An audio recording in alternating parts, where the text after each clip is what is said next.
జోహార్ జోహార్ కొనసాగిద్దాం చుండూరు దళిత ఆశయాలు కొనసాగిద్దాం కొనసాగిద్దాం జోహార్ డాక్టర్ బిఆర్ అంబేద్కర్ జోహార్ జోహార్ జోహార్ సావిత్రిబాయి జోహార్ జోహార్ జోహార్ పూలే జోహార్ జోహార్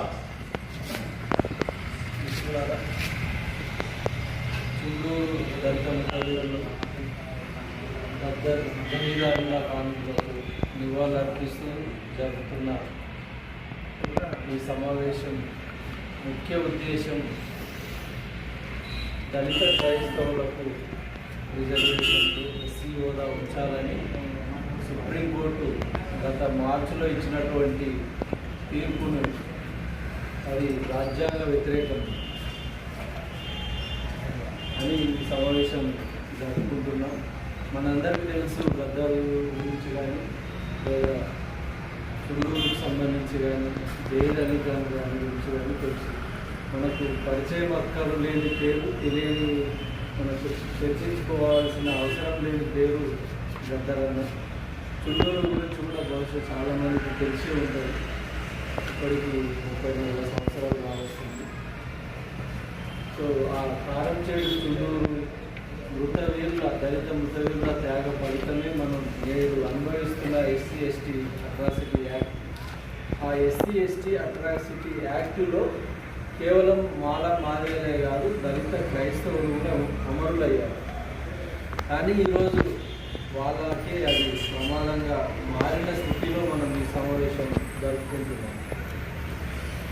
మనం ఈ దళిత క్రైస్తవుల విషయాన్ని చూస్తే మనం రాజ్యాంగ వ్యతిరేకం అని అంటున్నాం. ఎందుకు అంటున్నామంటే భారత రాజ్యాంగంలో ప్రాథమిక హక్కులు ఉన్నాయి. అది 11, 12 నుంచి 25 దాకా.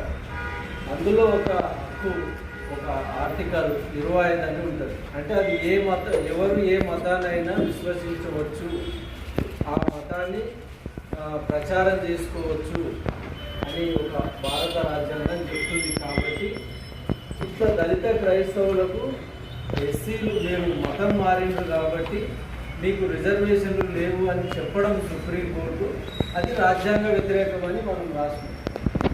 ఎందుకంటే అదే రాజ్యాంగము ప్రాథమిక హక్కులు వేరు, ఆర్టికల్స్ వేరు. భారత రాజ్యాంగంలో ఆర్టికల్కే ఎక్కువ ప్రాధాన్యత ఉంటుంది. ఆర్టికల్స్ అనేవి మనం తయారు చేసుకున్న చట్టాలు అనేటివి పార్లమెంట్ తయారు చేస్తుంది. కానీ రాజ్యాంగ కమిటీ రచించిన దాంట్లో బందోబస్తుగా ఉండేటివి ఆర్టికల్స్ 25 కాబట్టి అదే ప్రధానం. కానీ దానికి వ్యతిరేకంగానే వీళ్ళు సుప్రీంకోర్టు తీర్పు ఇవ్వడం అనేది చాలా అన్యాయమైన విషయం. ఎందుకు అంటే ఇక్కడ ఉన్నటువంటి గ్రౌండ్ ఎట్లుంటుందో పైన ఉన్నట్టు కోర్టులు అట్లా డ్యాన్స్ చేస్తుంటాయి. గ్రౌండ్ ఏముంది? బీజేపీ ప్రభుత్వం ఉండడము, దాని భావజాలం రోజు రోజుకి పెరగడం వల్ల కోర్టులు కూడా లేకపోతే ఈడీలు కూడా ఇవన్నీ కూడా ఆ గవర్నమెంట్కు అనుకూలంగా తీర్పు ఇస్తున్న సందర్భం మనం చూస్తున్నాం. మరి ఎస్సీ క్రైస్తవులు, దళిత క్రైస్తవులు వాళ్ళు మీరు పరమతం అంటున్నారు.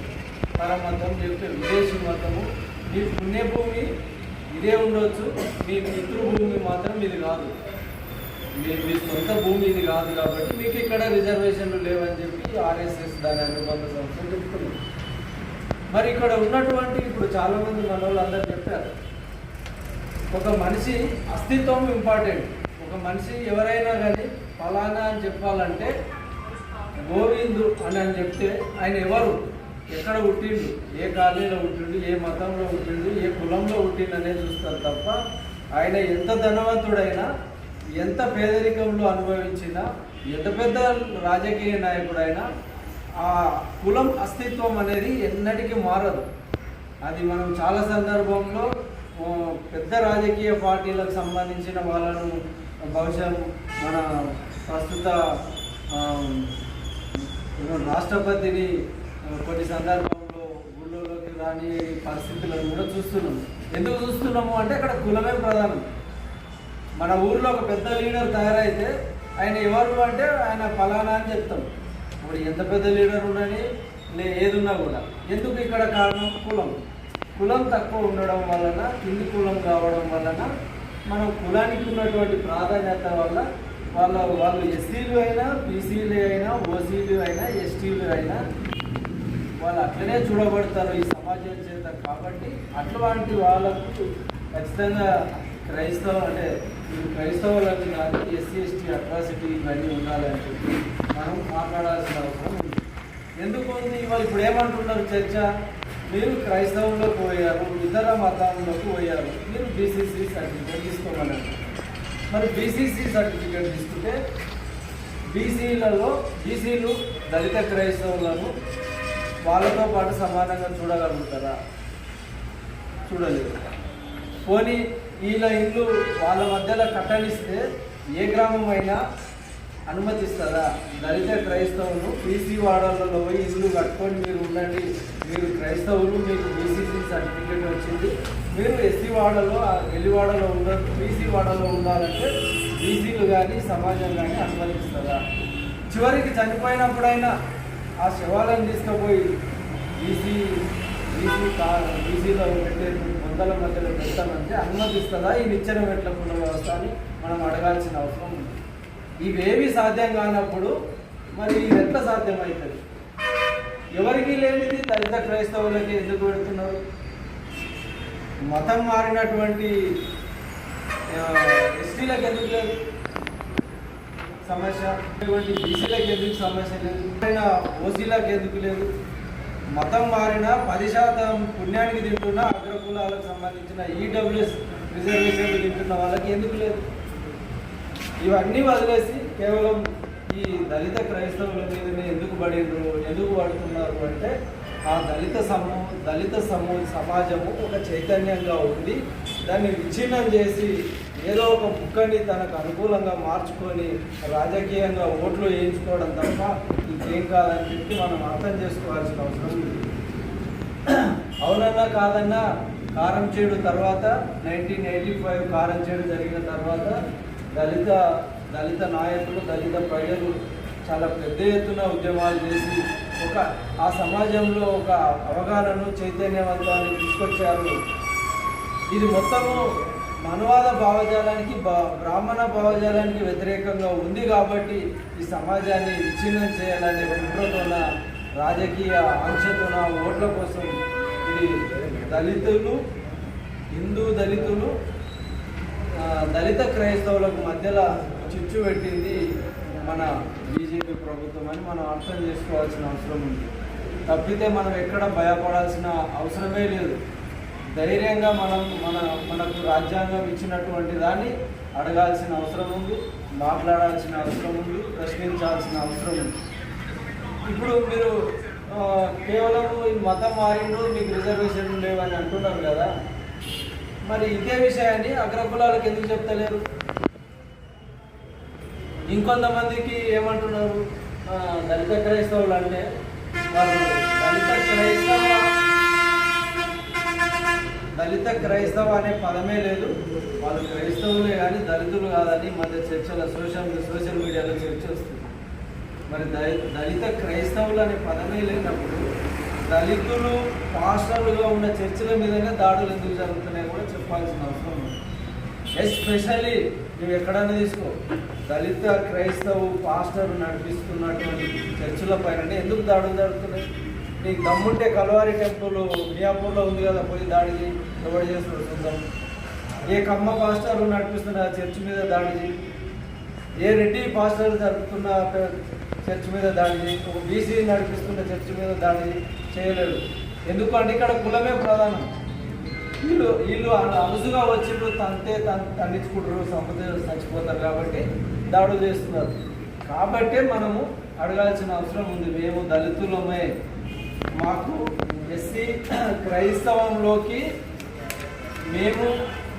మాకు గూడు కోసం, గుడ్డ కోసం, విద్య కోసం, వైద్యం కోసమే మేము వెళ్ళాము. కానీ మా పుట్టుక దళితుల్లోనే ఉంది. కాబట్టి మతం మారితే కులం మారదు. మేము క్రైస్తవులకు పోవడానికి కారణమే మీరు అవమానించకపోతే, మీరు ఇబ్బంది పెట్టకపోతే, మీరు కుల వివక్షత ప్రదర్శించకపోతే, మాకింత కూడు గుడ్డు అన్నీ ఇచ్చి ఉంటే మేము అందులోకి ఎందుకు పోతుంది? అది లేదు కాబట్టి పోయినాము. మేము పోవడానికి కారణం మీరే. ఇంకా మీరు కావాల్సింది నిజంగా బీజేపీ, ఆర్ఎస్ఎస్ దాని అనుబంధ సంస్థలకు ఏమాత్రం చిత్తశుద్ధి ఉంటే ఆర్ఎస్ఎస్, బీజేపీ వాళ్ళే ఇది ప్రధానంగా దళిత క్రైస్తవుల మీద విరుచుకోపడుతుంది. మనం అడగాల్సిన ప్రశ్న ఏంటి అంటే, మీకు హిందుత్వం మీద, హిందువుల మీద ఏమాత్రం ప్రేమ, గౌరవం ఉంటే మేమెందుకు వెళ్తున్నాం క్రైస్తవులకి అడిగి మా సమస్య పరిష్కరించే బాధ్యత మీరు తీసుకోగలుగుతారా? మనం ఎందుకు వెళ్తున్నాం? వెళ్ళాల్సిన అంత అవసరం ఏమొచ్చింది? నా బాధ ఏంటి, నా ఇబ్బంది ఏంటి తెలుసుకొని పరిష్కరించు. నువ్వు హిందుత్వం అని పొద్దున్న లేస్తే జై శ్రీరామ్ అని ముచ్చట చెప్పడం కాదు. ఈ సమాజం ఇబ్బంది పడుతున్న సమస్యలు ఏందో తెలుసుకొని ఆ ఇబ్బందులను తొలగిస్తేనే నీకు నిజమైన ప్రేమ హిందువుల మీద ఉన్నట్టు.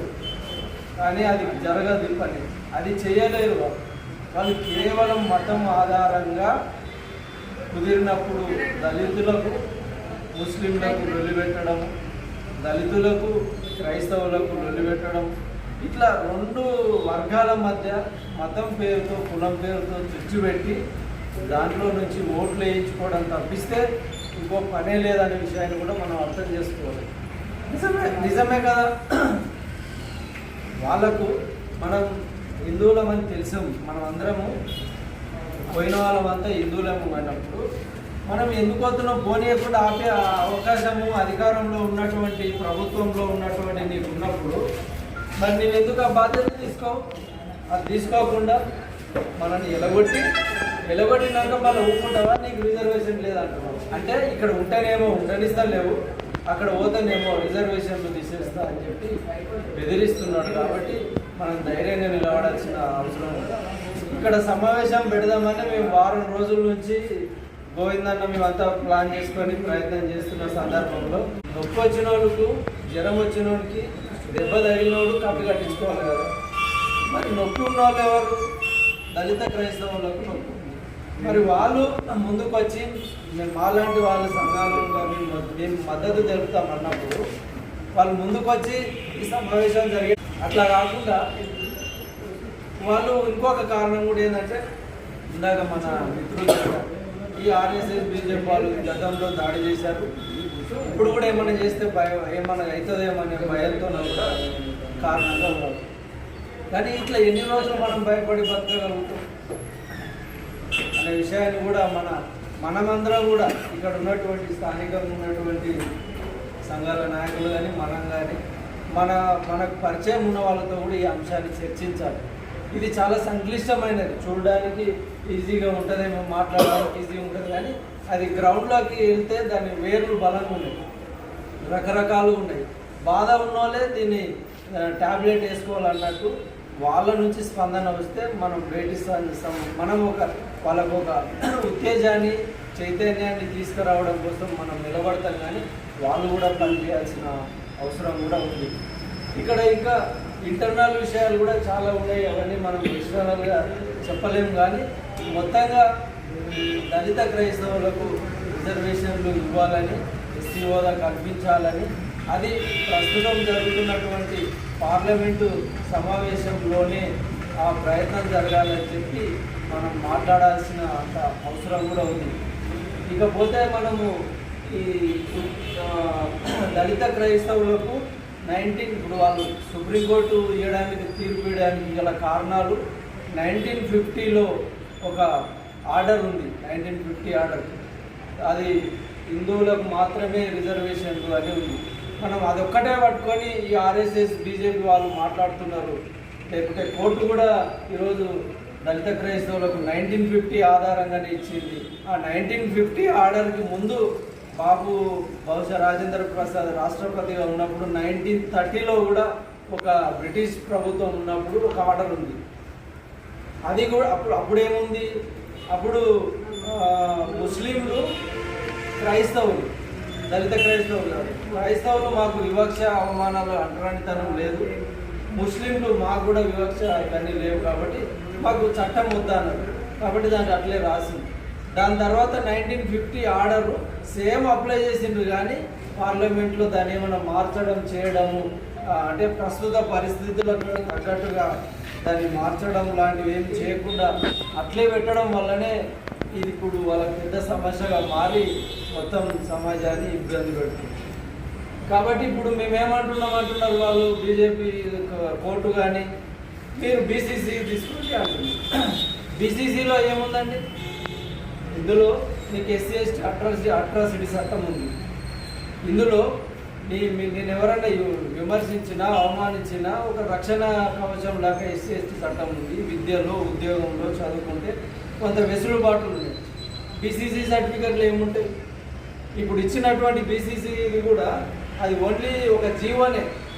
ఈ జీవో అవసరమైతే రేవంత్ రెడ్డి పోయి కేటీఆర్ ఇంకో రావో వస్తే దాన్ని తీసేస్తారు. దానికి ఏం బలం లేదు. అదేం చట్టం కాదు. చట్టం ఒకవేళ చేసినా నీవు ఇచ్చే 1-2% ఏముంటాయి? ఉన్న బీసీలకు 20 వాళ్ళు ఉన్న 60%కి 27% రిజర్వేషన్లు రావాలి బీసీలకు. వాళ్ళకు 60%కి 27 చక్కగా లేవు. మళ్ళీ వీళ్ళని తీసుకుపోయి దాంట్లో వేస్తే వాళ్ళకి వీళ్ళకు లొల్లిపెట్టుడు తప్పిస్తే ఇవన్నీ అనవసరమైన చర్చలే తప్పిస్తే ఇది టెక్నికల్గా మనకు సాధ్యమయ్యే విషయం కాదు. కాబట్టి ఇవన్నీ మనం చర్చించుకోవాలి అని చెప్పి మొత్తంగా సుప్రీంకోర్టు తీర్పు రాజ్యాంగ వ్యతిరేకం. అట్లనే వాళ్ళకు క్రైస్తవులకు ఎస్సీ హోదా కల్పించాలని ఈ జరుగుతున్నటువంటి ఈ సమావేశానికి వచ్చినటువంటి జమాత్ నాయకులకు గంగం నాగరాజన్నకు మొత్తం ఇప్పుడు సమావేశంలో పాల్గొన్న ప్రతి ఒక్కరికి మరియు ఈ సమావేశాన్ని 3-4 రోజులుగా తన భుజాన వేసుకొని ప్లాన్ చేసి నడిపిస్తున్నటువంటి గోవిందన్నకు మా రాష్ట్ర కార్యదర్శి అందరికీ ప్రత్యేకంగా ధన్యవాదాలు తెలియజేస్తూ